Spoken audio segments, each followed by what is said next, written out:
What's up, world? Welcome to Cage Minds. As always, I'm your host, Micah.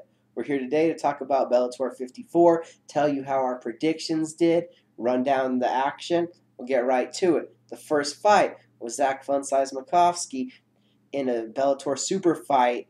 He's the Bellator Bantamweight champion. He was taking on Ryan Roberts. Came in with a chip on his shoulder. Bellator fighters were 11-0 in the Bellator super fights.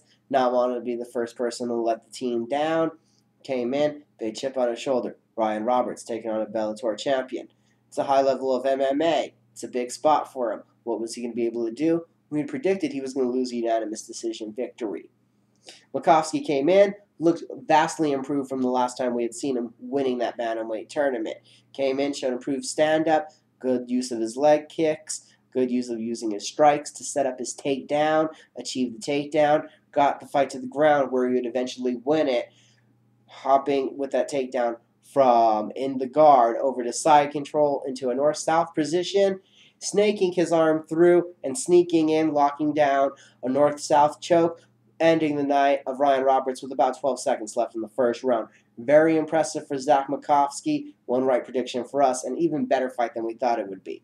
The next fight, which was a feature of this Bellator event, it was a middleweight quarterfinal. It was between Vitor Viana and Brian the Beast Baker. Vitor Viana, Brazilian Jiu-Jitsu world champ 2 times. Brian Baker had been through his cancer treatments. We've seen him as a striker grow using his boxing, his Brazilian Jiu-Jitsu, his judo. We had thought he was just going to have more skills, more power, and would have the skills to stop Viana.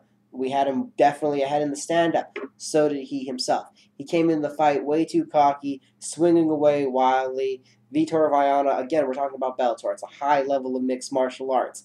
Viana took advantage of the disrespect, landed one clear overhand right, got Baker up against the cage on his butt. His arm was trapped behind him, landed 6 to 7 unanswered fists. The ref steps in and stops it. Huge first round TKO stoppage and victory for Vitor Viana. That was a wrong prediction for us. We'll try to do better next time. Moving on now to the next middleweight quarterfinal. It was between Alexander Storm Shlemenko and Brian the Predator Rogers. Storm Shlemenko, a 48-fight veteran of mixed martial arts. Predator Brian Rogers, 10 fights. He was a former football player, very athletic.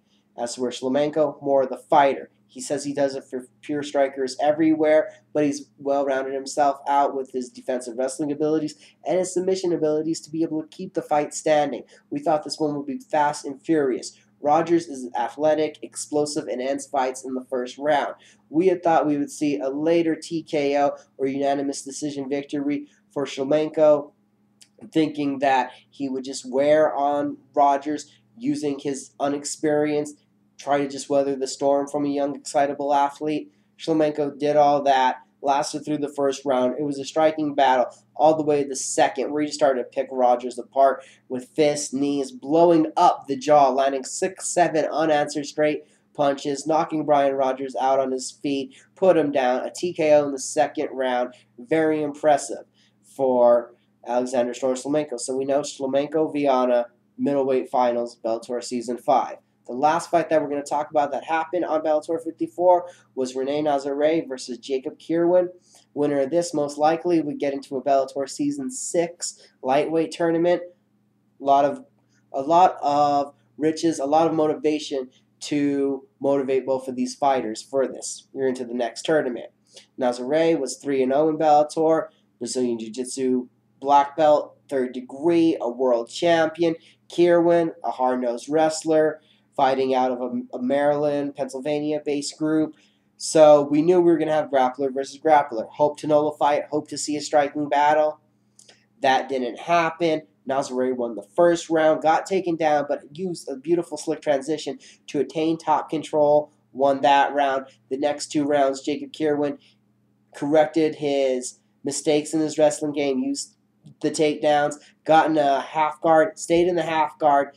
By staying in the half guard, keeping Nazare's leg figure 4 between his leg, he kept Nazare there, kept their hips pressed against each other, their chests very close.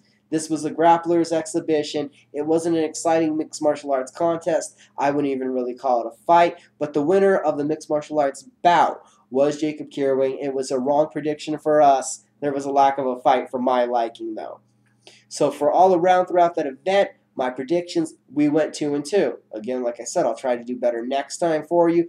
We'll be back with our Bellator 55 prediction show before you know it. Thank you for watching. Like the video.